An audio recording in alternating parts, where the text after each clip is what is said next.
আমি একজন হিন্দু।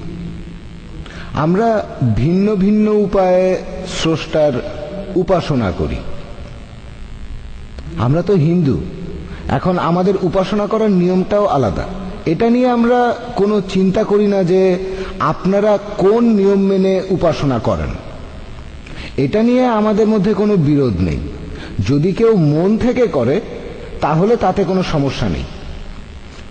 এখন আমাদের হিন্দু ধর্মের দর্শনটা এরকমই বলছে, যে কোনো মানুষই এটা পারবে। আর আপনি বললেন যে মোহাম্মদ নবী, তার উপরে কেউ যেতে পারবে না আপনার হিসাবে। কিন্তু আমাদের দর্শন বলছে যে কোনো মানুষই সেই ধরনের স্তরে পৌঁছাতে পারে। আপনার কি মনে হয়, আপনি ওই স্তরে যেতে পারবেন? ভাই প্রশ্ন করলেন আর বললেন যে আপনি হিন্দু, আপনাদের উপাসনা ধারণাটা আলাদা, আর বললেন কোন পদ্ধতিতে আপনার আপত্তি নেই যদি মন থেকে করা হয়। মন থেকে করলে কোনো সমস্যা নেই। মন থেকে করলেও ঠিক করতে হবে। মন থেকে যদি চুরি করি আপনার কি তাতে কোনো সমস্যা নেই? মন থেকে করেন তবে ঠিক কাজটা করেন। হ্যাঁ, কি করছেন সেটাই আগে ভাবেন। কি করছেন আপনি? পূজা করছেন, কার পূজা সেটাই গুরুত্বপূর্ণ। কেন করছেন, কাকে করছেন, কিভাবে করছেন, বুঝতে পারছেন আমার কথা? মন দিয়ে করেন তবে ঠিক কাজটা করেন। মন থেকে করাটা গুরুত্বপূর্ণ, অবশ্যই গুরুত্বপূর্ণ। তবে তার সাথে কাকে পূজা করছি, কেন করছি সেটাও গুরুত্বপূর্ণ। যদি বলি মন দিয়ে চোরের পূজা করব, আপনি মানবেন? মন দিয়ে পূজা করব রাবণের বা চোরের, মানবেন সেটা? বলবেন আমি রাক্ষসের পূজা করি। হ্যাঁ, এটা তো ঠিক না। আপনি কি এটা মানবেন? মানবেন, তবে তাদের নিচে রাখবেন। বলবেন তারা নিচে, উপরে না। আমি চাই সবাই যেন উপরে থাকে। আপনি কি উপরে রাখতে চান না নিচে? উপরে, মাশাআল্লাহ। আমিও চাই সবাই উপরে থাকুক। হ্যাঁ, সেজন্য বলি মন দিয়ে করেন কিন্তু ঠিক কাজটা করেন। একটা ভালো কাজ দুটো তরিকায় হতে পারে, দুটো আলাদা পদ্ধতিতে করা যায়। যদি দুটোই ঠিক হয় আমরাও মেনে নেব। এবার আপনার প্রশ্নে আসি, যে আমি এই কথাটা আগেও বলেছি, নবীজি মোহাম্মদ সবার উপরে। উপরে মানে আল্লাহ তাআলার পরে। এটাই বলেছি যে আল্লাহ তাআলার পরে তিনি এক নম্বর। এটা হলো নির্দেশ মানার ক্ষেত্রে। তারপর সাহাবীগণ, নবীজির সহচরেরা। আপনি প্রশ্ন করলেন যে আপনাদের দর্শন অনুযায়ী একটা মানুষ যে কোনো স্তরে পৌঁছতে পারে। বললেন আমি কি নবী মোহাম্মদের স্তরে পৌঁছতে পারবো? কখনো না। সেই স্তরে পৌঁছানোর চেষ্টা করতে পারি, আমি চেষ্টা করব। কখনোই পৌঁছতে পারবো না। কেন পৌঁছতে পারবো না? কারণ জানি তিনি ছিলেন আল্লাহ তাআলার রাসূল। কেন পৌঁছতে পারবো না? এটা হাদিসে বলা হয়েছে যে নবী রাসূলগণ সবার উপরে। যদি আমি আল্লাহকে বিশ্বাস করি, যদি কোরআনে বিশ্বাস করি, যদি বিশ্বাস করি যে নবীজির নির্দেশগুলো মানতে হবে, হাদিস আর কোরআন থেকে আমরা জানতে পারি যে মানুষের মধ্যে সবচেয়ে উপরের স্তরে হলেন নবী রাসূলগণ। আমি নবী রাসূল নই। কেন? আল্লাহ পরিষ্কারভাবে বলেছেন, সূরা আহজাবের 40 নম্বর আয়াতে উল্লেখ করা হয়েছে, মা কানা মুহাম্মাদান আবা আহাদিন মির যালিকুম ওয়া কি রাসূলুল্লাহ ওয়া খাতামান নবীন ওয়া কানা আল্লাহু বিকুল্লি শাইইন আলিম। নবী মুহাম্মদ সাল্লাল্লাহু আলাইহি সাল্লাম তোমাদের মধ্যে কোনো পুরুষের পিতা নন, বরং তিনি আল্লাহ তাআলার রাসূল এবং নবুয়তের সিলমোহর। নিশ্চয়ই আল্লাহ সব বিষয়ে জানেন। নবী মুহাম্মদের পরে কেউ নিজেকে নবী দাবি করলে তাকে পাগলের ডাক্তার দেখাতে হবে। কেন? এই বইটাই প্রমাণ দিচ্ছে। যখন আপনি জানতে পারবেন এই বইটার কথাগুলো সব ঠিক, আপনিও পরীক্ষা করেছেন, তাহলে বইটার কথা আপনাকে মানতে হবে। যদি না বইটা ভুল হয়, তাহলে এই পবিত্র কোরআন আর এই সহিহ হাদিস আমাকে বলছে কোনো মানুষই নবীদের স্তরে পৌঁছতে পারবে না। যদি এখন আমি বলি আমি পৌঁছতে পারবো, হ্যাঁ, আমি সেজন্য চেষ্টা করতে পারি। কেন করব? হয়তো আমি এসেছি নিচু স্তর থেকে, হয়তো 20% উঠেছি, 30%, 40% কাছাকাছি। অনুকরণের চেষ্টা করছি, 100% মানার চেষ্টা করছি। যেমন ধরেন, ক্লাসের টিচার যদি বলেন যে ইংরেজি পরীক্ষায় কেউ 100তে 100 পাবে না, এটা হতে পারে, তবে অঙ্কে আপনি পেতে পারেন। ঠিক? তাহলে দেখতে পাচ্ছেন কোরআন আর হাদিসে এই কথা বলা হয়েছে যে কোনো মানুষ নবী রাসূলদের স্তরে পৌঁছতে পারবে না। আল্লাহ তাআলা তাদেরকে মনোনীত করেছেন। আমি কাছাকাছি যাওয়ার চেষ্টা করতে পারি, কাছাকাছি পৌঁছতেও পারি, তবে এক স্তরে যেতে পারবো না। আর আপনাদের হিন্দু ধর্মের দর্শন অনুযায়ী শুধু অবতারদের স্তরেই নয়, ঈশ্বরের স্তরেও আপনি পৌঁছতে পারবেন। তারপর আপনি যদি ঈশ্বর হয়ে যান, লোকজন আপনাকে পূজা করবে। ঠিক? ঠিক না ভুল? সীমা বেঁধে দিচ্ছেন কেন? তার মানে আপনিও ঈশ্বর হতে পারেন। ঠিক না ভুল? ঈশ্বর হতে পারবেন? আপনি কি ঈশ্বর হতে পারবেন? না, পারবো না। কেন হতে পারবেন না? সীমাটা কি জন্য? এর একটা সীমা আছে। আমরা ঈশ্বর হতে পারবো না। আপনি ঈশ্বর হতে পারবেন না কেন? কেন হতে পারবেন না? নবী রাসূলরা তো আরো নিচে, কিন্তু ঈশ্বর হতে পারবেন না কেন? কেন? ঈশ্বরকে শাদী করতে হবে।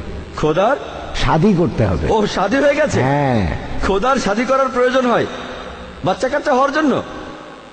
না না, শাদী বলতে আমি শাদী কথাটা আসলে আমি এখানে আসলে- বলছেন ভক্তি করার জন্য। হ্যাঁ, ভক্তি। হ্যাঁ, তবে শাদী কথাটা এখানে খাটে না। ওইভাবে আমি বলিনি। আচ্ছা আসলে আচ্ছা, আমি বুঝিয়েছি- মনের দিক থেকে আপনি ঠিক আছেন, আপনি ভক্ত হতে পারবেন। তবে তবে ইসলাম আর হিন্দুইজমের মধ্যে পার্থক্য আছে।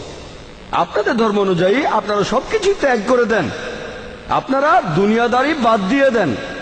ইসলাম ধর্মে দুনিয়াদারিও দিনের ভেতরে পড়ে।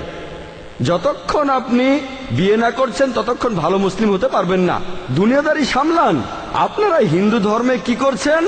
সবকিছু ছেড়ে দিচ্ছেন। ছেড়ে দেবেন না, একসাথে করাটাই হচ্ছে পরীক্ষা। আমি যদি বলি যে আমি স্কুলে অন্য কোনো সাবজেক্ট পড়বো না, শুধু অঙ্কই করে যাব, বিজ্ঞান পড়বো না, ইতিহাস পড়বো না, ভূগোল পড়বো না, বাংলা পড়বো না, শুধু অঙ্কই পড়বো, তাহলে তো আমি ফেল করবো। হয়তো অঙ্কে আমি বিশেষজ্ঞ হয়ে যেতে পারবো, কিন্তু ইতিহাসে অন্তত পাস তো করতে হবে 33 নম্বর পেয়ে, বিজ্ঞানে কমপক্ষে 33 নম্বর তো পেতে হবে। তাহলে বাকি সাবজেক্টগুলোতে কমপক্ষে 33 নম্বর পেতে হবে। যখন আমি মেডিকেল কলেজে পড়ছিলাম, এমবিবিএস করছিলাম, সেখানে স্পেশালাইজ করেছি।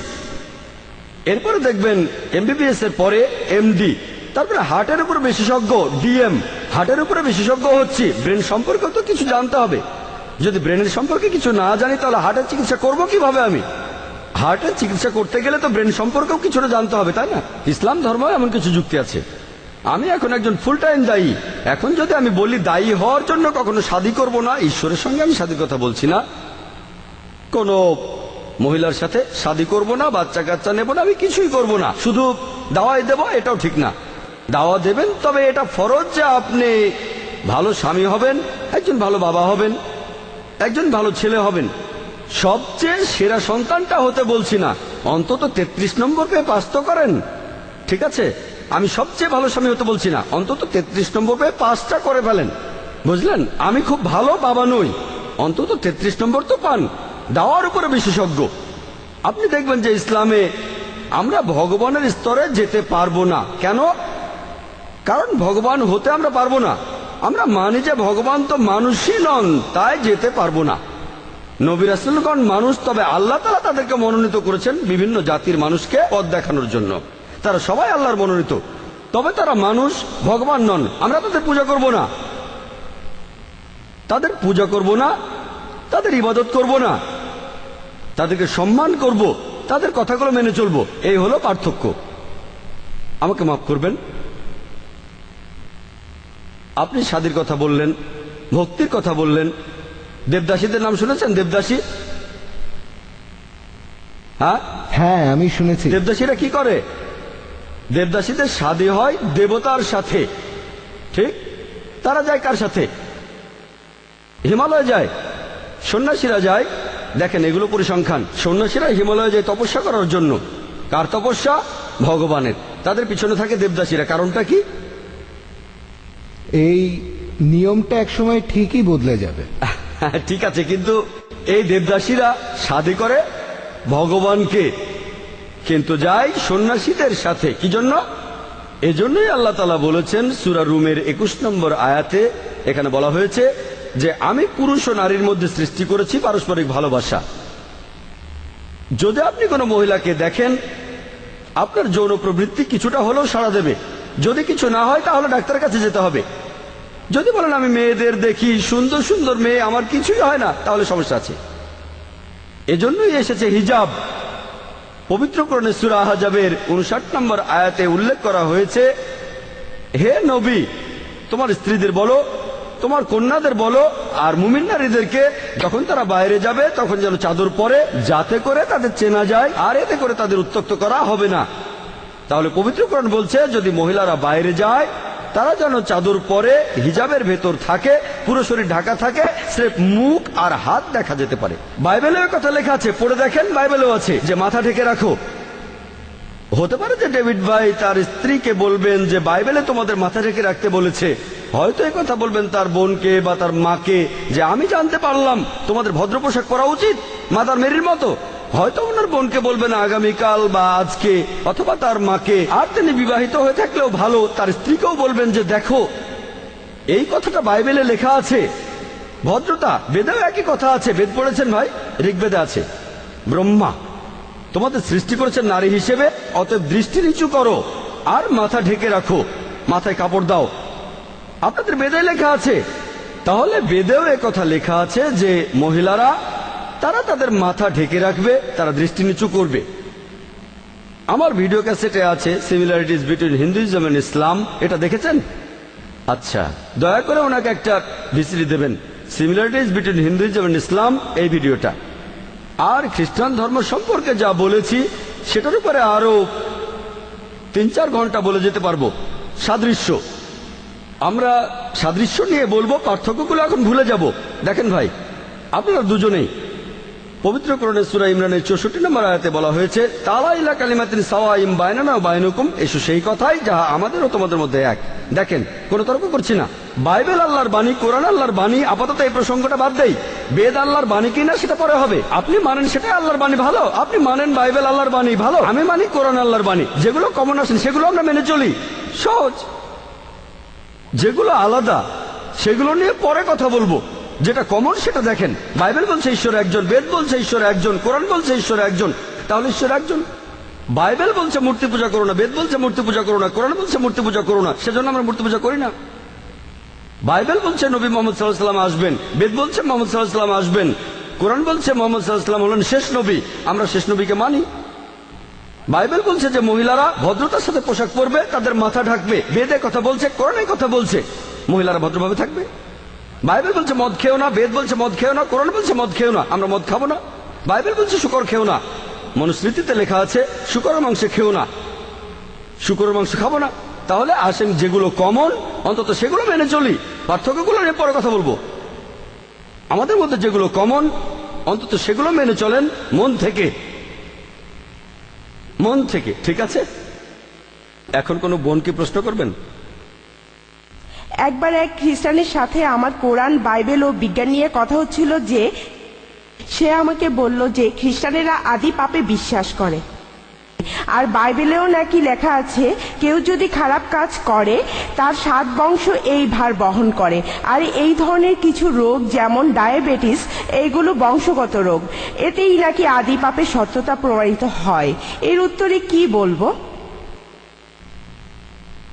বোন, আপনি বললেন যে একজন খ্রিস্টান আপনাকে যুক্তি দিয়ে বলেছে যে পবিত্র বাইবেলে নাকি লেখা আছে কেউ যদি কোনো পাপ করে তাহলে তার 7 বংশ সেই পাপের ভার বহন করবে।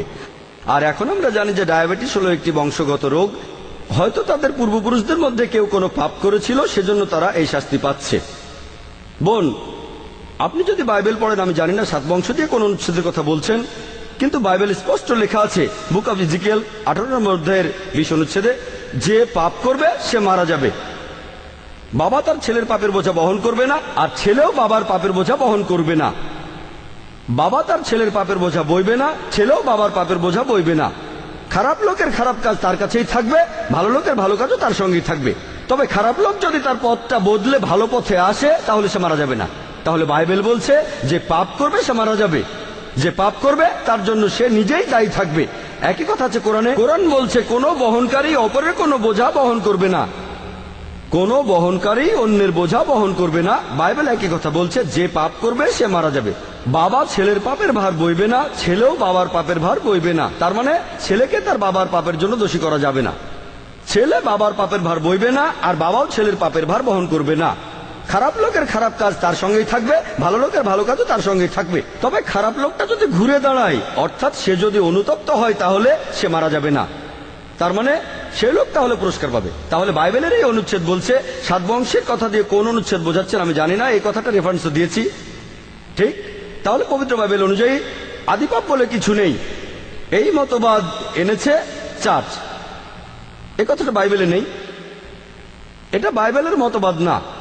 চিন্তা করেন, বেশিরভাগ খ্রিস্টানই এ কথা বলে, বাইবেল এ কথা বলে না। খ্রিস্টানরা বলে যে আদম আর হাওয়া, আল্লাহ তাদের শান্তিতে রাখুন, তাদের নিষিদ্ধ ফল খেতে বারণ করা হয়েছিল।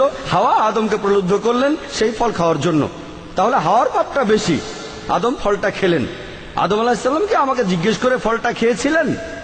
যদি আমাকে জিজ্ঞেস করতেন আর আল্লাহ আমাকে সেজন্য দায়ী করতেন, ভালো, ঠিক আছে। দেখেন যে আদম, উনি আমার দাদা দাদা দাদা দাদা, আমাদের সবার পূর্বপুরুষ, আমাকে তো জিজ্ঞেস করেনি। চিন্তা করেন যে আমার বাবা, আমার দাদার কথা বাদই দিলাম, যদি আমার বাবা কাউকে খুন করে, পুলিশকে এসে আমাকে ধরবে না? আদি পাপ।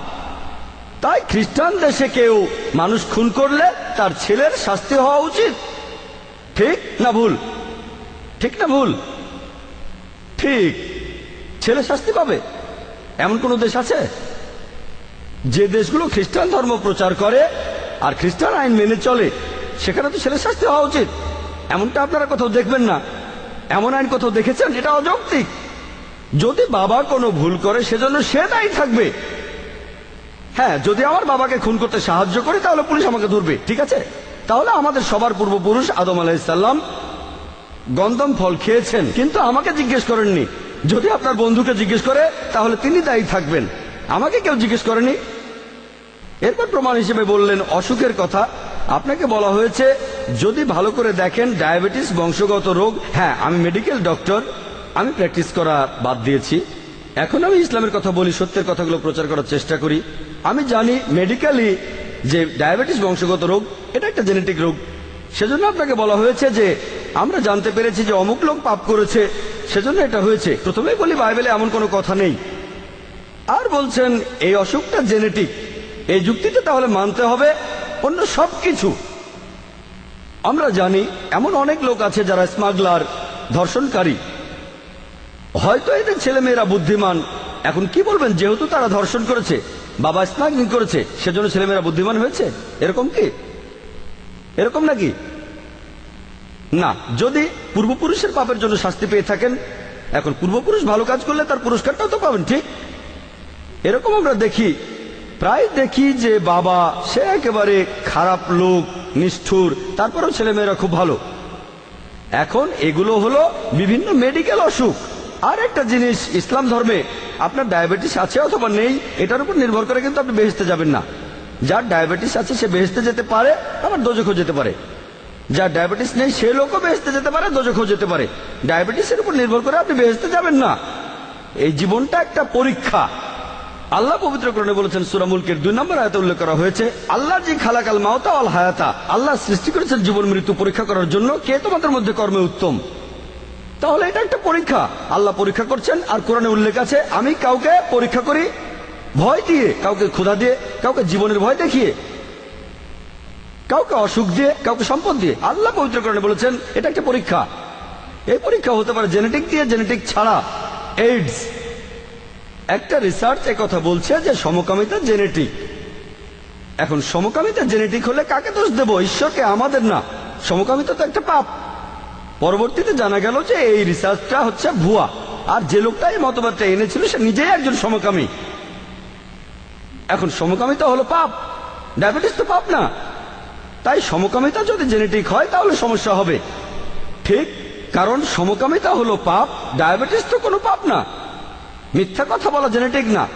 যদি প্রমাণিত হয় চুরি করা জেনেটিক, তাহলে আমার জিনের মাধ্যমে এসেছে, কাকে দোষ দেব? আমার বাবাকে। কোনো পাপই বংশগত নয়। অসুখ তো কোনো পাপ না। অসুখ হলো এক ধরনের পরীক্ষা। আল্লাহ আমাদের পরীক্ষা করছেন, ঈশ্বর পরীক্ষা করছেন যে তোমাদের অসুখ দিয়েছি, এখন কি তোমরা আল্লাহকে বিশ্বাস করো? নাকি ডায়াবেটিস কেন হলো, আল্লাহ কেন দিলেন, এসবের মানে হয় না, এইসব বলো তোমরা। আল্লাহ আমাদের পরীক্ষা করছেন, কঠিন অবস্থায় ফেলে পুরস্কার দিয়ে, শাস্তি দিয়ে পরীক্ষা করছেন। এই পরীক্ষার উপর নির্ভর করে আল্লাহ নম্বর দিচ্ছেন। আর রোজ কিয়ামতের দিনে তিনি মালিক ইয়াউমিদ্দিন, তিনি কর্মফল দিবসের মালিক। পরীক্ষার উপর নির্ভর করে পাশ করলে বেহেশত, ফেল করলে দোজখ। আশা করি উত্তরটা পেয়েছেন। মুসলিম কি আছে যারা বিশ্বাস করে যে পবিত্র কোরআন এবং বাইবেল এই দুইটাই আল্লাহর বাণী? আর আপনার মতে এমনটা কি করা সম্ভব যে আমরা কোরআন মানব আর বাইবেলও মানব, যে দুইটাই আল্লাহর বাণী? ডেভিড ভাই সুন্দর প্রশ্ন করেছেন যে কোন মুসলিম কি বিশ্বাস করে যে কোরআন এবং বাইবেল দুটোই আল্লাহর বাণী, এই দুটোর তুলনা করে কোন মুসলিম কি এটা মানবে যে কোরআন এবং বাইবেল দুটোই আল্লাহর বাণী? যদি এখানে বাইবেল শব্দটার কথা বলেন, বর্তমানের বাইবেল সম্পর্কে যদি বলেন, এমন কিছু মুসলিম আছে যারা মানে যে বাইবেল হলো আল্লাহর বাণী। তবে যারা কোরআন সম্পর্কে জানেন, সেই সব মুসলিম যারা পবিত্র কোরআন আর ইসলামিক শরিয়া সম্পর্কে জানেন, পবিত্র কোরআন আমাদের বলছে আমরা বিশ্বাস করব ইনজিলে আল্লাহ যে ওহী নাজিল করেছিলেন ঈসা আলাইহিস সালামের উপরে। যে মুসলিম ইসলামিক শরিয়া সম্পর্কে জানে, সে একেবারে নিশ্চিতভাবে জানে যে ইনজিল অর্থাৎ যে ওহী ঈসা আলাইহিস সালামের উপর নাজিল হয়েছিল, আমরা মুসলিমরা সেই ওহীতে বিশ্বাস করি। আর ইসলাম হলো একমাত্র খ্রিস্টান ধর্মবিশ্বাস যেখানে ঈসা আলাইহিস সালামকে নবী হিসেবে বিশ্বাস করাটা বাধ্যতামূলক।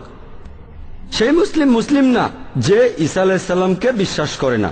আমরা মানি যে তিনি ছিলেন আল্লাহ সুবহানাহু ওয়া তাআলার প্রেরিত রাসূল। আমরা মানি যে তিনি ছিলেন মসিহ অর্থাৎ খ্রিস্ট। আমরা মানি যে তিনি অলৌকিকভাবে জন্মেছিলেন কোনো পুরুষের হস্তক্ষেপ ছাড়াই, যেটা অনেক আধুনিক খ্রিস্টানি বিশ্বাস করে না।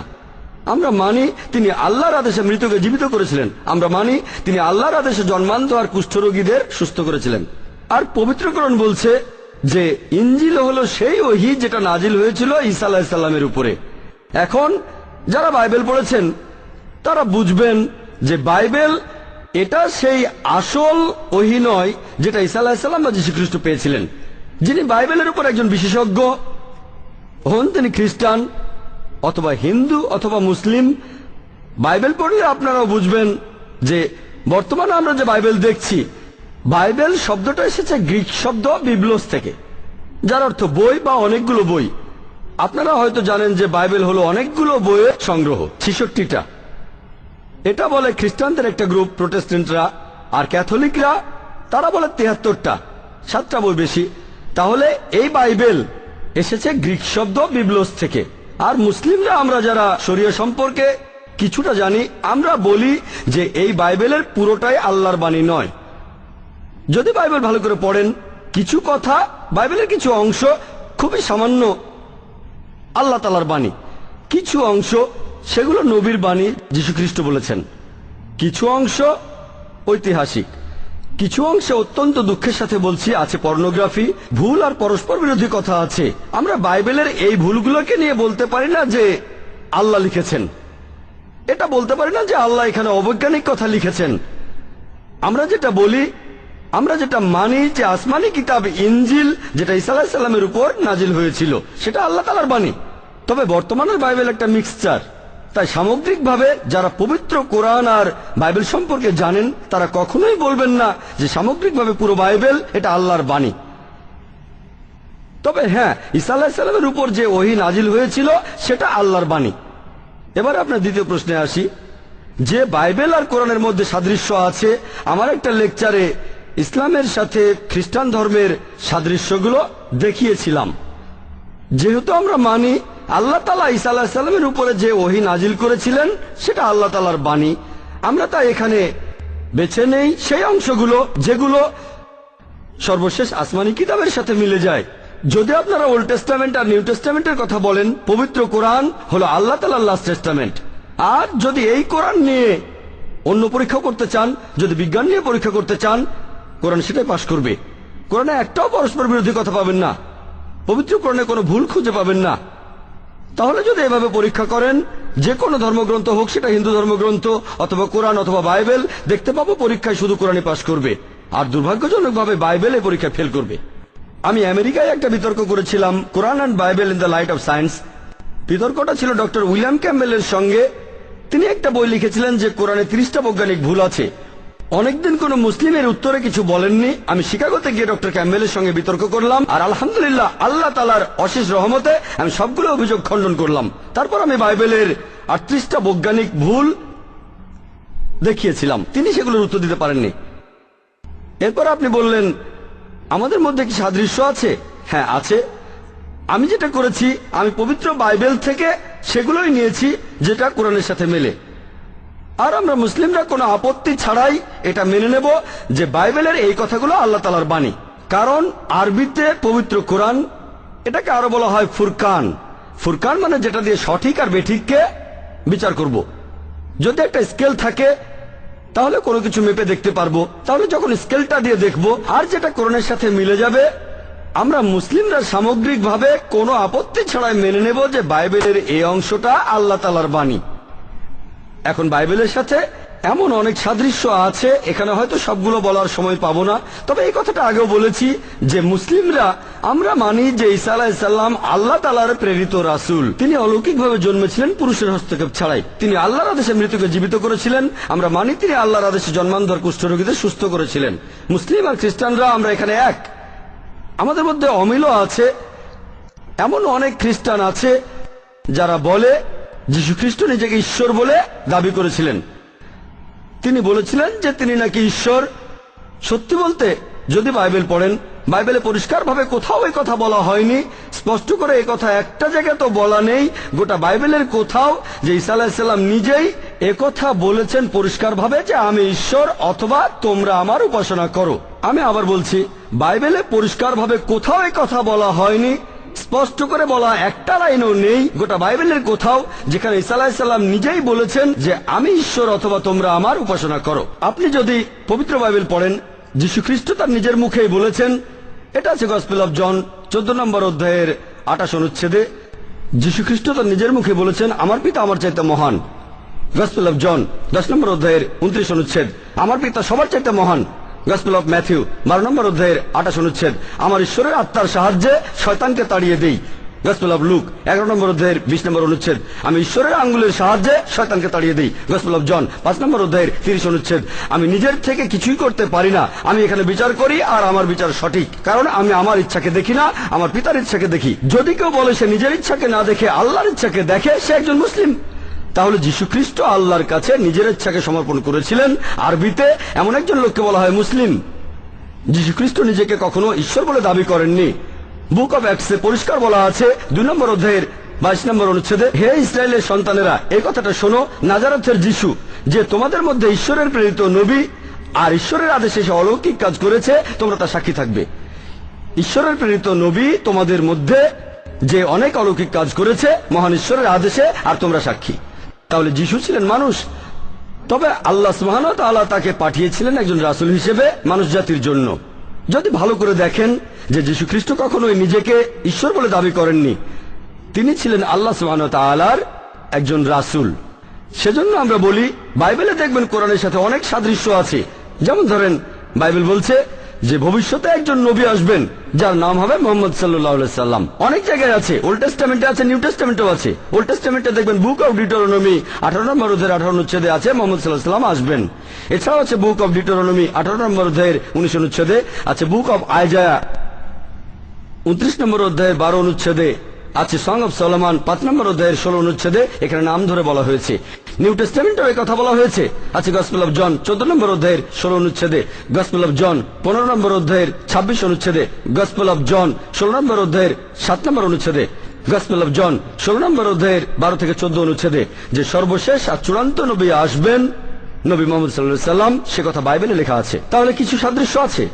যদি বাইবেল পড়েন, সালাতের প্রধান কিছু বিষয় মুসলিমরা যেভাবে প্রার্থনা করি, সেজদা দেই, সে কথা বাইবেলের বিভিন্ন জায়গায় বলা হয়েছে। বুক of Genesis, book of Joshua, gospel of Matthew, অনেক জায়গায় আছে নবী রাসূলগণ সেজদা দিয়েছিলেন যখন আল্লাহর উদ্দেশ্যে সালাত আদায় করেছিলেন। আর দেখবেন যে আমরা মুসলিমরা যেভাবে সালাত আদায় করি তার প্রধান বিষয়গুলোর কথা বাইবেলে উল্লেখ আছে।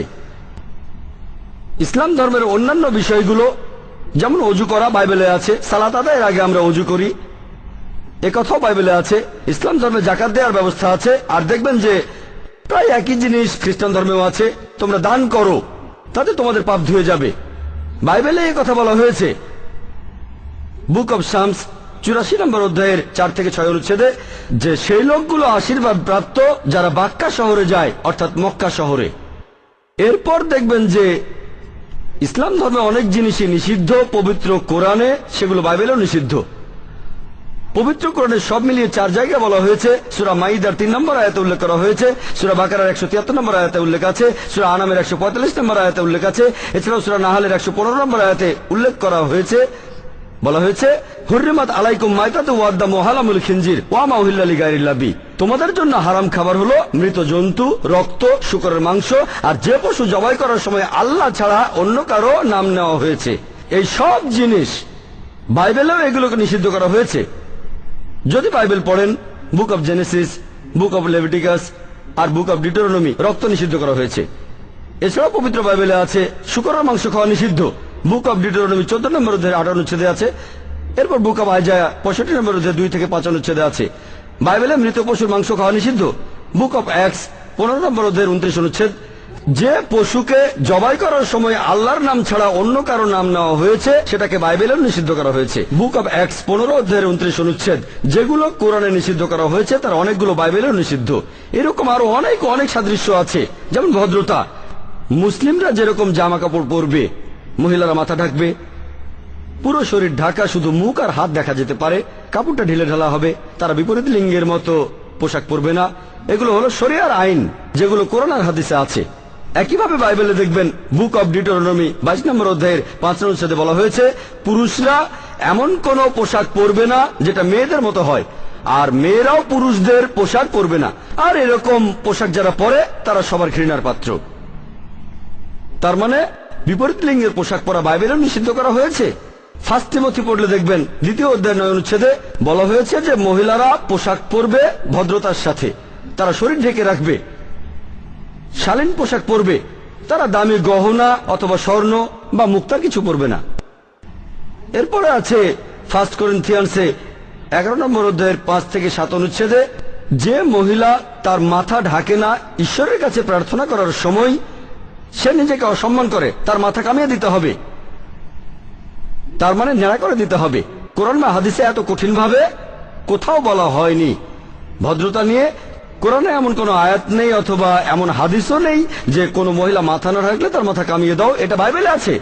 আর সেজন্য আপনারা যদি কখনো মা মেরির কোনো ছবি দেখেন, আল্লাহ তাকে শান্তিতে রাখুন, তিনি যেভাবে পোশাক পরেছেন মুসলিম মহিলারাও ঠিক সেভাবে পোশাক পরে, পুরো শরীর ঢাকা, শুধুমাত্র মুখ আর হাত দেখা যায়। গির্জার নামদের দেখেন, এভাবে আপনারা দেখবেন এরকম অনেক সাদৃশ্য আছে পবিত্র বাইবেল আর কোরআনের মধ্যে। আমার সেই lecture similarities between Islam and Christianity, সেখানে বলেছি যে খ্রিস্টান বলতে যদি বোঝায় যে যীশু খ্রিস্টের নির্দেশগুলো অনুসরণ করে, তাহলে মুসলিমরা আমরা খ্রিস্টানদের চেয়ে তো অনেক বেশি খ্রিস্টান। এসব কথা বাইবেলে আছে। বাইবেলে বলছে তোমরা মদ খেও না, বুক অব এফিসিয়ান্স 5 নম্বর অধ্যায়ের 18 অনুচ্ছেদ, বুক অব প্রভাবস 20 অধ্যায়ের 1 অনুচ্ছেদ, যে তোমরা মদ খেও না। মুসলিমরা মদ খায় না, কিন্তু খ্রিস্টানদের অনেকেই খায়। যীশু খ্রিস্টের খতনা দেওয়া হয়েছিল 8ম দিনে, গসপেলের কথা বলছে। মুসলিমরা খতনা দেয়, বেশিরভাগ খ্রিস্টানই দেয় না। খ্রিস্টান মানে হলো সেই লোক যে যীশু খ্রিস্টের নির্দেশ আর কথাগুলো মেনে চলে। আমি এখানে বলবো যে মুসলিমরা আমরা খ্রিস্টানদের চাইতে অধিক বেশি খ্রিস্টান।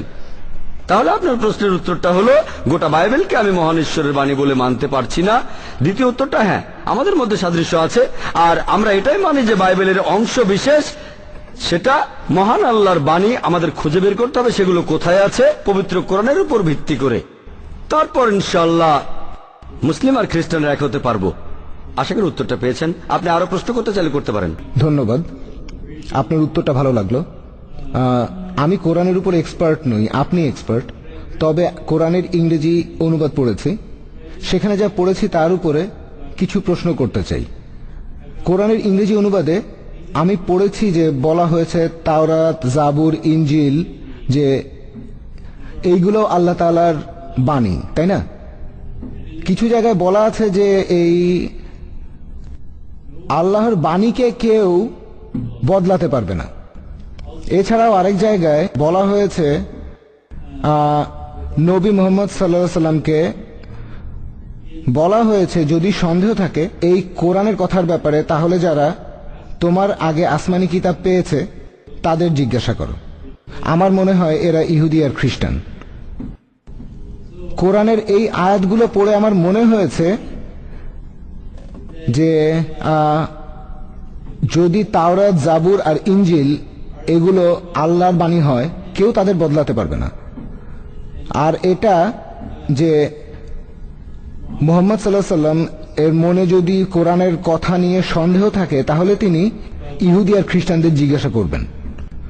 আর এটা কি সম্ভব যে পবিত্র বাইবেল আসলে বদলায়নি? এটা মানুষ কিভাবে বদলাবে যেটা আল্লাহ তাআলার বাণী? আর যদি ধরে নেন যে বাইবেল বদলানো হয়নি, আর তারপর কি এভাবে বলা সম্ভব যে পবিত্র বাইবেল আর কোরআনের মধ্যে বেশ মিল আছে? এটা কি কোনোভাবে সম্ভব? এটাই হলো আমার মূল প্রশ্ন। কোরআন বলছে যে আল্লাহ তাআলার বাণীকে বদলানো যাবে না, আর তাহলে পবিত্র বাইবেল কিভাবে বিকৃত হওয়া সম্ভব? খুব সুন্দর প্রশ্ন করেছেন আপনি খুব সুন্দর প্রশ্ন করেছেন। তবে প্রথমেই বলি, আমি কোরআনের উপর এক্সপার্ট নই, আমি একজন ছাত্র। কোরআন বা বাইবেলের উপর এক্সপার্ট নই আমি। আপনি এখানে কোরআনের 3টে আয়াতের কথা বললেন, আমার মনে হচ্ছে আপনি একজন এক্সপার্ট। কোরআনের উদ্ধৃতি দিলেন, ভাই কোরআনের 3টে আয়াতের কথা বললেন। আমি আবারও বলছি, প্রথমটা বলা হয়েছে যে তাওরাত, তারপরে জাবুর আর ইনজিল হলো আল্লাহর বাণী, 1 নম্বর পয়েন্ট। 2 নম্বর পয়েন্ট, আপনি বললেন যে আল্লাহর বাণীকে বদলানো যাবে না। আর 3 নম্বর পয়েন্টে বললেন, আপনি না জানলে তাকে জিজ্ঞাসা করুন যে তাওরাত সম্পর্কে জানে। এই 3টা পয়েন্ট বললেন, এগুলোর উপর ভিত্তি করে প্রশ্নটা করলেন যে এমন কি হতে পারে যে বাইবেলের সাথে কোরআনের তুলনা করছি আর বাইবেল অবিকৃত। খুব সুন্দর প্রশ্ন। প্রথমে 3টা অংশ নিয়ে বলি, তারপর আপনার প্রশ্নে আসবো। 1 নম্বর পয়েন্ট, পবিত্র কোরআনে অনেক জায়গায় এই কথা বলা হয়েছে যে তাওরাত, জাবুর, ইনজিল আর কোরআন হলো আল্লাহর বাণী। আপনার প্রথম কথাটা পুরোপুরি ঠিক। 1 নম্বর পয়েন্ট, এগুলো আসমানি কিতাব, আল্লাহর ওহী। তাওরাত নাজিল হয়েছিল মুসা আলাইহিস সালামের উপর, জাবুর দাউদ আলাইহিস সালামের উপর, ইনজিল নাজিল হয়েছে যীশু খ্রিস্টের উপর, আর কোরআন সর্বশেষ আসমানি কিতাব, নাজিল হয়েছিল সর্বশেষ ও চূড়ান্ত নবী মুহাম্মদ সাল্লাল্লাহু আলাইহি ওয়াসাল্লামের উপর। 1 নম্বর পয়েন্ট। 2 নম্বর পয়েন্ট, আপনি বললেন যে আল্লাহর বাণীকে বদলানো যায় না। এটা বলা হয়েছে সর্বশেষ আসমানি কিতাবের ক্ষেত্রে। যদি কোরআন পড়েন আর সেটা সামগ্রিকভাবে না পড়া হয়, একটা আয়াত পড়ে মানুষ ভুল বুঝতে পারে। এই কথাটা যে আল্লাহর বাণীকে বদলানো যাবে না, এটা আসলে বলছে আল্লাহর সর্বশেষ আসমানি কিতাব কোরআনের কথা। অনেক জায়গায় আছে, অনেক জায়গায় অনেক আয়াতও আছে। তবে এ কথাটা কেন বললাম, কারণ কোরআন স্পষ্টভাবে বলছে, সূরা বাকারার 106 নম্বর আয়াতে উল্লেখ করা হয়েছে, আমি কোনো আয়াত রহিত করলে কিংবা আয়াত বিস্তৃত হতে দিলে তা থেকে উত্তম বা সমতুল্য আয়াত আনি। তাহলে আল্লাহ বলছেন, আগে যে ওহী এসেছিল, আগে যে নিদর্শন আমি দিয়েছিলাম, সেগুলোর চাইতে উত্তম বা সমতুল্য আয়াত আনবো। আর শেষ ওহী হলো কোরআন। আল্লাহ পবিত্র কোরআনে সূরা মাইদা 3 নম্বর আয়াতে বলেছেন, ইসলাম হলো চূড়ান্ত, এরপরে ইসলামে কোনো কিছু যোগ করা বা বাদ দেওয়া যাবে না। তাহলে কোরআনের পরে সর্বশেষ আসমানি কিতাবে নতুন কিছু যোগ করা বা বাদ দেওয়া যাবে না। নিশ্চয়ই বুঝেছেন, আল্লাহর বাণী বদলানো যাবে না, তার মানে শেষ ওহীটা। এখন ধরেন ক্লাস 10 এর ছাত্রদের বললাম, এটা স্কুলের শেষ ক্লাস, ক্লাস 10 এর কথা বলছি। কেউ যদি মনে করো আমি ক্লাস 5 বা 6 কে বলছি, সেটা তাহলে বোঝার ভুল। স্কুলের শেষ ক্লাসটা হলো বোম্বে মানে ইন্ডিয়ায়, বাইরের দেশে শেষ ক্লাস হয়তো 11 বা 12 হতে পারে। তাহলে যদি বলি যে ক্লাস 10 হলো স্কুলের শেষ ক্লাস, যদি বলি এই ক্লাসটাই শেষ, ক্লাস 10 এর ছাত্রদের আমি বলছি, কেউ যদি এটা শুনে ভাবে যে ক্লাস 6 হলো শেষ ক্লাস, এটা তার বোঝার ভুল। তাহলে আল্লাহর এই বাণীকে বদলানো যাবে না, কারণ অনেক আয়াতে আছে আল্লাহ বদলে দেবেন। কেন বদলে দেবেন? যুক্তি বলে, ধরেন কেউ বলল, কেন এভাবে আসলো প্রথমে তাওরাত, তারপর জাবুর, ইনজিল, কোরআন, প্রথমে কেন কোরআন এলো না? যেন আমার ছেলে বলছে আমি ডাক্তার হতে চাই, প্রথমে কেন মেডিকেল কলেজে ভর্তি করলে না? আমার ছেলেকে তো আগে স্কুলে যেতে হবে, প্রথমে প্রাইমারি স্কুল, তারপর হাই স্কুল, তারপর কলেজে যাবে, হায়ার সেকেন্ডারি, তারপর সে মেডিকেলে পড়বে। এগুলো স্টেজ। প্রথমে মেডিকেল কলেজে সে কিছুই বুঝতে পারবে না। একইভাবে আল্লাহ তাআলা, তিনি আমাদের স্রষ্টা, তিনি জানেন কখন কোনটা নাজিল করতে হবে। তাই মানুষের প্রয়োজন অনুযায়ী আল্লাহ বিভিন্ন সময়ে ওহী পাঠিয়েছেন। আর আল্লাহ তাআলা জানতেন যে 1400 বছর আগে সেটাই সঠিক সময় যে শেষ ওহী নাজিল করতে হবে, তাই করলেন। আগে এই আইনটা আলাদা ছিল। তৌহিদের মূল আইনটা যে আল্লাহ একজন, সালাত আদায় করা, মূল জিনিসটা এক। তবে ভেতরের খুঁটিনাটি সেগুলো বদলাতে লাগলো। আর সর্বশেষ ওহী হলো পবিত্র কোরআন। এটার পরে কিছুই যোগ করা যাবে না বা বাদ দেয়া যাবে না। আল্লাহ সূরা মাইদা 3 নম্বর আয়াতে বলেছেন, আজ আমি তোমাদের দিন পূর্ণাঙ্গ করলাম, ইসলামকে দিন মনোনীত করলাম, তোমাদের প্রতি আমার অনুগ্রহ সম্পূর্ণ করলাম। শেষ। তাহলে পবিত্র কোরআনের কথা বদলাবে না, অন্যান্য ধর্মগ্রন্থগুলো না। 2 নম্বর পয়েন্ট, পবিত্র কোরআনে আছে আল্লাহ তাআলা বদলে দেবেন। এছাড়াও আল্লাহ পবিত্র কোরআনের সূরা নিসার 82 নম্বর আয়াতে বলেছেন, আফালা ইয়াতাদাব্বারুনাল কোরআন ওয়ালাউ কানা মিন ইনদি গায়রিল্লাহ লা জাদু ফি ইখতিলাফান কাসীরা। তবে কি তারা কোরআন সম্বন্ধে অনুধাবন করে না? যদি এটা আল্লাহ ছাড়া অন্য কারো কাছ থেকে আসতো তাহলে এতে অনেক অসঙ্গতি থাকতো। আল্লাহ এখানে চ্যালেঞ্জ করেছেন, যদি ভাবো এটা আল্লাহর বাণী নয়, মাত্র একটা অসঙ্গতি খুঁজে বের করো, বের করতে পারলে এটা আল্লাহর বাণী নয়। এবার তৃতীয় অংশে আসি। আপনি তখন প্রশ্ন করলেন, আল্লাহ আমাদের নবীজিকে বলেছেন তুমি যদি না জানো তাহলে ইহুদিদের ধর্মগ্রন্থ দেখো। এটাও বোঝার ভুল। এখন বুঝতে পারলাম শুধু কোরআন পড়েছেন, আসলে এক্সপার্ট না আপনি। এই প্রশ্নটা থেকে বুঝলাম আল্লাহ তাআলা তিনি আমাদের নবীজিকে বলেছেন যে তুমি ইহুদি আর খ্রিস্টানদের বলো যদি বিশ্বাস না করো তোমাদের ধর্মগ্রন্থ দেখো। এখানে নবীজি মুহাম্মদ সাল্লাল্লাহু আলাইহি সাল্লাম দেখবেন না, আল্লাহ আমাদের নবীজিকে বলেছেন যে ইহুদিদের বলো খ্রিস্টানদের বলো যদি তোমরা কোরআন বিশ্বাস না করো তোমাদের ধর্মগ্রন্থ দেখো। কেন? কারণ এটা হলো লাস্ট টেস্টামেন্ট, আর এখানে নিউ আর ওল্ড টেস্টামেন্টের অংশ থাকবে। যেহেতু এটা শেষ আসমানি কিতাব, তাই তাওরাত আর ইনজিলের অংশ এখানে থাকবে। তাই আল্লাহ তাআলা আমাদের নবীজিকে বলেছেন যে ইহুদি আর খ্রিস্টানদের বলো যদি এটা না মানো। আপনাকে বলছি, আপনি যদি এটা না মানেন যে শূকরের মাংস নিষিদ্ধ, আপনাদের বাইবেলে দেখেন ডিউটেরোনমি 14 নম্বর অধ্যায়ের 8 অনুচ্ছেদে আছে, বুক অব লেভিটিকাস 11 নম্বর অধ্যায়ে আছে, বুক অব আইজায়া 65 অধ্যায় 2 থেকে 5 অনুচ্ছেদে আছে। এগুলো রেফারেন্স, যাতে করে আপনারাও চেক করে নিতে পারেন। আমি আসলে আপনার কাজটা একটু সহজ করে দিচ্ছি, কারণ এমনিতে খুঁজতে গেলে 1 ঘন্টা লাগতে পারে, 2 ঘন্টাও লেগে যেতে পারে, জানলে সময় লাগবে 2 মিনিট। যদি আপনি বাইবেলের রেফারেন্স অনুযায়ী খোঁজেন, ধরেন বললাম বুক অব ডিউটেরোনমি 14 নম্বর অধ্যায়ের 8 অনুচ্ছেদ, যদি না জানেন যে ডিউটেরোনমি কোথায় আছে তাহলে ইন্ডেক্সে খোঁজেন ডি, সেখানে পৃষ্ঠা নম্বর পাবেন, খোলেন, সেখানে যাওয়ার পরে সহজেই সব পাবেন। পৃষ্ঠাতে নম্বর আছে, অধ্যায়ের নম্বর আছে, সহজে এটা খুঁজে পাবেন। যদি আমি এভাবে রেফারেন্স না বলি তাহলে বের করাটা কঠিন। শব্দ ধরে খুঁজে বের করবেন, এভাবে খুঁজে পেতে পারেন, নাও পেতে পারেন, কারণ সেখানে রেফারেন্স নেই। তাহলে একইভাবে আমাদের নবীজি তার মতো করে আমিও আল্লাহ তাআলার নির্দেশনা মানছি, আর আমাদের নবীজি যেভাবে ইহুদি আর খ্রিস্টানদের বুঝিয়েছেন আমিও ঠিক একইভাবে বোঝানোর চেষ্টা করে যাচ্ছি। আমি আমাদের নবীজির একজন ছাত্র, তাঁর পথ অনুসরণ করছি। ঠিক তাহলে একইভাবে নবীজি বলেছেন বোঝানোর জন্য, একইভাবে যীশু খ্রিস্ট বলেছেন একই কথা, তোমাদের মধ্যে যে কোনো পাপ করেনি সেই প্রথমে এই মহিলাকে পাথর মারবে। এটা বাইবেলে আছে। এছাড়াও যীশু বলেছেন এই কথা তো তোমাদের আইনেই আছে। আর আমাদের নবীজিও বলেছেন যে তোমাদের ধর্মগ্রন্থ খুলে দেখো সেখানে কি আছে।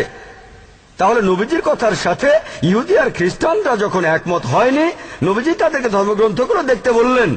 তার মানে তিনি আল্লাহ তাআলার রাসূল। এমন না যে তিনি তাওরাত পড়েছেন, এমন না তিনি ইনজিল পড়েছেন। তিনি কি হিব্রু জানতেন? জানতেন না। আর সে সময় বাইবেলের কোনো আরবি ভার্সনও ছিল না, আরবি ভার্সনটা তো পরে এসেছে। ঠিক তাহলে আমাদের নবীজি বাইবেল পড়েননি, নিরক্ষর ছিলেন তিনি। ঠিক যেহেতু আল্লাহ তাআলা তাকে একথা বলেছিলেন, আল্লাহর রাসূল হিসেবে তিনি এগুলো জেনেছেন, আল্লাহ তাআলা তাকে বলেছেন, নবীজি বলার পর তারা ধর্মগ্রন্থ দেখলো এবং মানলো। তাহলে আমাদের নবীজি সেই সময়ে ইহুদি আর খ্রিস্টানদের যেভাবে বুঝিয়েছিলেন আমিও চেষ্টা করে যাচ্ছি, যথাসাধ্য চেষ্টা, যাতে আপনি বোঝেন। ভাই যদি ভাবেন যে কোরআন ভুল, এটা আপাতত বাদ দেন। আপনি কোরআন মানেন না, পাশে সরিয়ে রাখেন। আপনি যদি বাইবেলকে আল্লাহ তাআলার বাণী বলে মানেন তাহলে কি বাইবেল মেনে চলবেন? পবিত্র বাইবেল কি আল্লাহর বাণী, হ্যাঁ কি না? হ্যাঁ, বাইবেল বলছে শুকর খেও না। আপনি কি শুকর খান? এখানে উত্তর হ্যাঁ বা না। আপনি বলছেন বাইবেলের কথা বলেনি। প্লিজ আমি একটু বলি। শিওর, আপনি বলেন। আপনাদের নবী মোহাম্মদের জীবনেও তো এমনটা হয়েছে যে আল্লাহ বলেছেন যে একটা সময়ে তা এটার অনুমতি ছিল, পরে হারাম করেছে, আর হারাম জিনিসকে পরে হালাল করেছে। এরকম তো অনেক সময় হয়েছে, তাই না? আর আমরা বিশ্বাস করি যে তখন ইসরায়েলবাসীদের জন্য, ইহুদিদের পথ দেখানোর জন্য আল্লাহ তখন মুসা নবীকে তার ওহী দিলেন। আমরা মানি যে সেখানে শূকর নিষিদ্ধ ছিল, আর এজন্যই তখন তাওরাতে কথা বলা হয়েছে। ভাই, কোন প্রতিষ্ঠানে যদি কোন আদেশ জারি হয় তাহলে দেখবেন যে আদেশটা কে দিচ্ছেন। সবার উপরে যিনি থাকেন তিনি আদেশটা বদলাতে পারেন। ধরেন টিচার একটা আদেশ দিলেন ক্লাসের মধ্যে, আর প্রিন্সিপাল সেই আদেশটা বদলাতে পারেন, তবে টিচার কিন্তু প্রিন্সিপালের আদেশ বদলাতে পারেন না। এখন সব ধর্মেই দেখবেন সবার উপরে যিনি, তিনি আদেশ বদলাতে পারেন, নিচের জন পারেন না। পবিত্র কোরআন পড়লে দেখতে পাবেন যে জিনিস নিষিদ্ধ করা হয়েছে ইহুদিদের জন্য পবিত্র কোরআনে, যেমন ষাঁড়ের চর্বি তাদের জন্য হারাম ছিল, কিন্তু এখন হালাল। এটা কে বলেছেন? আল্লাহ, যিনি সবার উপরে। আমি জানি আপনি বাইবেলের কোন কথাটা বলছেন। সেন্ট পিটার একটা স্বপ্ন দেখলেন, একটা স্বপ্ন, তাই না? সেন্ট পিটার, হ্যাঁ, তিনি স্বপ্ন দেখলেন যে শূকরের মাংস ভালো, এই মাংস খাওয়া যাবে, এটা একটা স্বপ্ন। আর দেখবেন যীশু খ্রিস্টের শিষ্যরা, অথবা সেন্ট পলের কথাও ধরেন, অথবা যীশু খ্রিস্টের সময় তার যে শিষ্যরা ছিল, তারা কেউ যীশু খ্রিস্টের অবস্থানের উপরে নয়। আর যীশু খ্রিস্ট নিজেই বলেছেন গসপেল অফ ম্যাথিউ 5 নম্বর অধ্যায়ের 17 থেকে 20 অনুচ্ছেদে, ভেবো না আমি নবীদের আইন ধ্বংস করতে এসেছি, আমি ধ্বংস করতে আসিনি, পূরণ করতে এসেছি। এই পৃথিবী আর স্বর্গ যতদিন থাকবে কেউ এই আইনের আওতার বাইরে থাকবে না, সবকিছুই পূরণ করতে হবে। আর যে লোক এই আইনের মাত্র একটা আইন ভাঙবে, যে লোক এই আইনের মাত্র একটা আইন ভাঙবে, অন্যদেরও ভাঙতে বলবে, সে স্বর্গরাজ্যে প্রবেশ করতে পারবে না। আর যে আইনগুলো মেনে চলবে, অন্যদেরও মানতে বলবে, সে স্বর্গরাজ্যে প্রবেশ করবে। তোমাদের ন্যায়নিষ্ঠতা যদি গ্রন্থের নির্দেশকে অতিক্রম না করে, তাহলে তোমরা স্বর্গরাজ্যে প্রবেশ করতে পারবে না। তাহলে যীশু খ্রিস্ট নিজের মুখে বলেছেন, আমি নবীদের আইন ধ্বংস করতে আসিনি, পূরণ করতে এসেছি। কেউ এই আইনের আওতার বাইরে থাকবে না, সবকিছু পূরণ করতে হবে। আর যে লোক মাত্র একটা আইন ভাঙবে, মাত্র একটা আইন, সে স্বর্গরাজ্যে প্রবেশ করতে পারবে না। আর এটা আপনি দেখবেন রেড লেটার বাইবেলে। রেড লেটার বাইবেলের নাম যদি আপনি শুনে থাকেন, আপনি কি এটার নাম শুনেছেন? মাশাআল্লাহ, আলহামদুলিল্লাহ, খুব ভালো, আল্লাহ আপনাকে রহমত করুন। রেড লেটার বাইবেল হলো সেই বাইবেল, যারা জানেন না তাদের বলছি, এখানে লাল অক্ষরে সেই কথাগুলো লেখা যেগুলো যীশু খ্রিস্ট তার নিজের মুখে বলেছেন। কারণ বাইবেলের সব কথাই যীশু খ্রিস্টের নিজের কথা নয়। এই কোরআনের সব কথাই আল্লাহ তাআলার বাণী, ঈশ্বরের 100%। কোরআনের প্রত্যেকটা কথায়, প্রত্যেকটা আয়াত আল্লাহ তাআলার বাণী। এখন পবিত্র বাইবেলের যেগুলো ঈশ্বরের নিজের কথা, সেগুলো যদি আলাদা করেন, সেটা 1 পৃষ্ঠারও কম হবে, অর্ধেক পৃষ্ঠার বেশি, খুব সামান্য। নিউ টেস্টামেন্টে কিছু আছে, ওল্ড টেস্টামেন্টে নেই। নিউ টেস্টামেন্টেও কিছু পাবেন গসপেলে, এছাড়াও কিছুটা পাবেন বুক অব অ্যাক্টসে, সামান্য। তাহলে দেখবেন যে বাইবেলের সামান্য অংশই আপনাদের ঈশ্বরের বাণী। আর এই অংশটা হলো সেটা যেটা যীশু খ্রিস্ট নিজের মুখে বলেছেন। কোন কালো অক্ষর লাল অক্ষরের আদেশ বদলাতে পারে না, কারণ লাল অক্ষরগুলো যীশু খ্রিস্ট নিজের কথা, কালো অক্ষরগুলো সেগুলো অন্যের কথা। হতে পারে অ্যাপোস্টল, অথবা ঐতিহাসিক, অথবা XYZ, যেই বলুক না কেন, সেই কথাগুলো যিশুর কথাকে বদলাতে পারে না। কেন?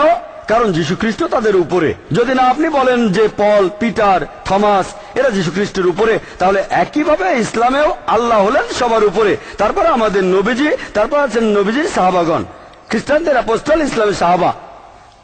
খ্রিস্টান ধর্মে যীশু খ্রিস্টের শিষ্যরা, আর ইসলামে মুহাম্মদ সাল্লাল্লাহু আলাইহি ওয়াসাল্লামের সহচরগণ। কিন্তু এনারা নিচে যদি দেখাতে পারেন কোন সাহাবী নবীজির বিরুদ্ধে কথা বলেছেন, সেটা তাহলে বাদ দিতে পারেন। নবীজি এদের সবার উপরে, মানুষের মধ্যে আল্লাহর পরে আমাদের নবীজি 1 নম্বর, তারপরে আছেন সাহাবীগণ। এমন বিভিন্ন স্তর আছে। কোন একজন সাহাবীর কথা নবীজির কথাকে বদলাতে পারে না, কখনো না। সব ধর্মে দেখবেন বিভিন্ন স্তর আছে। আল্লাহ তাআলার আদেশকে নবীগণ বদলাতে পারেন না, আর নবীর সহচরদের কথা কখনো নবীর কথাকে বদলাতে পারে না। আপনি যার কথা বলছেন তিনি নিচু স্তরে, ঠিক না ভুল সেটা নিয়ে পরে বলবো, সেটা ঠিক না ভুল তা নিয়ে পরে কথা বলবো। তারপরও যদি ধরে নেই যে আপনার কথাগুলো ঠিক, এটা হলো কালো অক্ষর, ঠিক? কালো অক্ষর লালকে বদলাতে পারে না। যদি এটা জানেন, বাইবেল নিয়ে পড়াশোনা করলে অবশ্যই জানবেন। যদি বাইবেল সম্পর্কে বেশি জানেন, তাহলে আপনি বুঝতে পারবেন। এই হলো 3 নম্বর প্রশ্নের উত্তর। এখন আপনার মূল প্রশ্নটা আগের প্রশ্ন থেকে এসেছে, ঠিক? না না না না, পরে প্রচুর সময় পাবেন। আমি আগে আমার উত্তরটা শেষ করি, তারপরে বলবেন, সমস্যা নেই। অন্যরা প্রশ্ন করার সুযোগ হয়তো পাবে না, আপনি আমাদের অতিথি, আপনি এখানে অতিথি, আপনার সাথে কথা বলতে ভালো লাগছে। আগে এই উত্তরটা শেষ করি। তৃতীয় প্রশ্নটার পরে আপনি বললেন যে এটা কি সম্ভব, কোরআনের সাথে তুলনা করতে গিয়ে দেখলাম বাইবেল আসলে ঠিক আর কোরআন ভুল। কোরআন ভুলে কথা বলেননি, ভদ্রভাবে বলেছেন, আমারও ভালো লেগেছে। আমি জানি কথা বলেননি, কিন্তু বলবেন কোরআনের সাথে তুলনা করলে বাইবেল সঠিক। তার মানে ঠিক জিনিসের সঙ্গে ভুল জিনিসের তুলনা করলে ঠিক জিনিসটাই মেনে চলবেন, আর আমিও একমত। তবে বাইবেল সঠিক কিনা সেটাই প্রশ্ন। একটা লেকচার দিয়েছিলাম, is the Quran God's word. আর কোন লোক যদি নিরপেক্ষ হয়, সে যদি কোরআন সম্পর্কে বেশি নাও জানে, কিন্তু সে যদি আমার সেই লেকচার আর প্রশ্নোত্তর পর্বটা দেখে, সে নিরপেক্ষ হলে এই কথাটা বিনা বাক্য ব্যয়ে মেনে নেবে যুক্তি আর বিজ্ঞানের মাধ্যমে যে কোরআন হলো আল্লাহর বাণী। আরেকটা lecture is the Bible God's word. এখানে আপনারা দেখতে পাবেন অনেক পরস্পর বিরোধী কথা আছে, সেগুলো এখানে বলছি না। একটা আর্টিকেলের কথা অনুযায়ী 50,000 ভুল, সেটা নিয়ে বলছি না। আমিও বাইবেলের ভুল নিয়ে কিছু লেখা আপনি কোনটা পড়েছি। পড়েছেন আমি জানি না, আমি সবগুলো বইয়ের সাথে একমত নই। তবে যদি কোরআনের কথা বলেন, আমি তাহলে সম্পূর্ণ একমত। অন্য কোন ধর্মগ্রন্থ মানতে পারি আবার নাও মানতে পারি, কিছু অংশ মানলেও অন্যগুলো না মানতে পারি। কোরআন হলো সবার উপরে, একেবারে 1 নম্বর। আমার লেখা বই সেটা চাইতে কোরআন অনেক উপরে। কোরআন হলো 1 নম্বর, তারপরে সহিহ হাদিস, যে কথা নবী বলেছেন। এবার প্রশ্নে আসি, তাহলে যুক্তি দিয়ে দেখবেন, বিজ্ঞান দিয়ে দেখবেন, বাইবেলে অনেক ভুল খুঁজে পাবেন। আমি কয়েকটা নমুনা দিচ্ছি, সময় কম, এই সম্পর্কে বিস্তারিত বলতে পারবো না। যেমন ধরুন, বাইবেল বলছে গসপেল অফ ম্যাথিউ 4 নম্বর অধ্যায়ের 8 অনুচ্ছেদে যে পৃথিবী সমতল। এরপরে বুক অব জেনেসিস 1 নম্বর অধ্যায়ের 16 থেকে 19 অনুচ্ছেদ, সেখানে বিশ্বজগৎ সৃষ্টির কথা বলা হয়েছে যে আগে আলো ছিল না, ঈশ্বর সেখানে আলো দিলেন, 3 দিন কেটে গেল। তারপর সেখানে বলা হয়েছে যে চতুর্থ দিনে, 4 নম্বর দিনে মহান ঈশ্বর সৃষ্টি করলেন সূর্য আর নক্ষত্র, আর আলো সৃষ্টি হয়েছে প্রথম দিনে। এটা অযৌক্তিক যে আলোর উৎস পরে সৃষ্টি হয়েছে আর আলো এসেছে আগে। যদি আমি বলি যে আমি একটা বাল্ব আর একটা সুইচ বানিয়েছি, সেই বাল্বের সুইচ, তারপর বললাম যে বাল্বটা আগে জ্বলেছে আর কিছুক্ষণ পর সুইচ অন করেছিল, লোকে তখন ভাববে আমি বিজ্ঞান জানি না। এরপর দেখবেন যে পৃথিবী সৃষ্টি হয়েছে 3য় দিনে, আর গাছপালা আর সূর্য সৃষ্টি হয়েছে 4র্থ দিনে। এখন পৃথিবী হলো সূর্যের একটা অংশ, বিজ্ঞান বলছে ঠিক। যদি বলি পৃথিবী আগে এসেছে আর সূর্য পরে, সেটা অবৈজ্ঞানিক। এছাড়াও দেখবেন বুক অব জেনেসিস 1 নম্বর অধ্যায়ের 16 থেকে 19 অনুচ্ছেদে বলা হয়েছে যে মহান ঈশ্বর 2টো আলো বানিয়েছেন, বড় আলোটা সূর্য দিনকে শাসন করবে, আর ছোট আলোটা চাঁদ শাসন করবে রাতকে। আর বাইবেলের কথাগুলো এখানে এমন ভাবে আছে যেটা বলছে চাঁদের আলোটা তার নিজস্ব আলো। পবিত্রকরণ বলছে সূরা ফুরকানের 61 নম্বর আয়াতে বলা হয়েছে যে সূর্যের আলোটা তার নিজস্ব আলো আর চাঁদের আলোটা প্রতিফলিত আলো। আর বিজ্ঞানীরা যখন কোরআন পড়ে, বাইবেল পড়ে, তারা কোরআনের কথা মানবে, বাইবেলের কথা না। চাঁদের আলো তার নিজস্ব আলো নয়, এটা অনেক আগে, কয়েকশো বছর আগে মানুষ ভাবতো যে চাঁদের আলোটা তার নিজস্ব আলো। এখন আমরা জানি যে চাঁদের আলো নিজস্ব আলো নয়, এটা প্রতিফলিত আলো। এভাবে আমরা বাইবেলের অনেক অনেক অনেক ভুল বের করতে পারি। এরকম কয়েকশো বৈজ্ঞানিক ভুল আছে। সেই ডিবেটে সময় কম ছিল, আর এখানে সময় আরো কম। আমি 38টা বৈজ্ঞানিক ভুলের কথা বলেছিলাম। ডক্টর উইলিয়াম ক্যাম্বেলকে, যিনি আমার দেখা সবচেয়ে সেরা খ্রিস্টান বক্তা খ্রিস্টান ধর্মের উপর, ঠিক, তিনিও মেডিকেল ডক্টর, তার উপর পিএইচডি। উনি আসলে খুব বিখ্যাত, অথবা বিখ্যাত ছিলেন। আর যারা মুসলিমদের ট্র্যাপে ফেলতে চাইতো, তার বই থেকে তারা উদ্ধৃতি দিত, দেখো কোরআনে বৈজ্ঞানিক ভুল আছে, বাইবেলে কোনো ভুল নেই। আর সেই মুসলিম যদি খুব বেশি না জানে, তাহলে সে মুগ্ধ হবে অথবা উত্তর করতে পারবে না। সেজন্য আমি শিকাগোতে তার সঙ্গে তর্ক করতে গেলাম, আমেরিকাতে, ইউএসএতে, সেখানে তার সঙ্গে বিতর্ক করলাম। আর আলহামদুলিল্লাহ, আল্লাহর রহমতে খুবই সফল হয়েছিলাম। আপনি সেই ক্যাসেটটা দেখতে পারেন। আমি আপনাকে সেই ডিবেটের ভিডিও ছাড়া অন্যান্য ভিডিওগুলো দেব। সেজন্য আমি বলেছি যে আপনি বললেন হতে পারে বাইবেল আল্লাহর বাণী, হ্যাঁ এমনটা হতে পারে, তবে এটা নয়। ভালো করে দেখলে বুঝতে পারবেন যে বাইবেলে অনেক গাণিতিক ভুল আছে। যোগ করলে দেখবেন অনেক জায়গায় ভুল। গাণিতিক ভুল মানে 2 জায়গায় একই কথা বলা হয়েছে, কিন্তু সংখ্যাগুলো আলাদা, পরস্পর বিরোধী। 2000 লোক, 3000 লোক, এরকম অনেক আছে, একটা না, অনেকগুলো অভিযোগ খণ্ডন করা যায়। আমি জানি ইন্টারনেটে যদি 10,000 ভুলের কথা থাকে, হয়তো 50% বা 80% অভিযোগ খণ্ডন করা যায়, কিন্তু তারপরও অনেক ভুল থাকবে। আমি সেগুলো দেখেছি। কয়েকশো অভিযোগের ক্ষেত্রে যদি যুক্তি দেখান, আমি অনেকের সাথে কথা বলেছি, মাশাআল্লাহ। আমি অনেক দেশে লেকচার দিয়েছি, বিশেষজ্ঞদের সঙ্গে কথা বলেছি। আমি বিশেষজ্ঞ নই, ছাত্র। কেউ উত্তর দিতে পারে না এই সমস্ত ভুলগুলোর, বৈজ্ঞানিক ভুলগুলোর, এই ঐতিহাসিক ভুলগুলোর। আল্লাহ যে বুদ্ধি দিয়েছেন সেটা যদি ব্যবহার করি আর বাইবেলকে পরীক্ষা করি, এটা প্রমাণ করতে ব্যর্থ হব যে বাইবেল আল্লাহর বাণী। কোরআনকে পরীক্ষা করলে প্রমাণিত হবে। আর এজন্য আমার ক্যাসেট দেখতে পারেন। আশা করি আপনার উত্তরটা পেয়েছেন ভাই।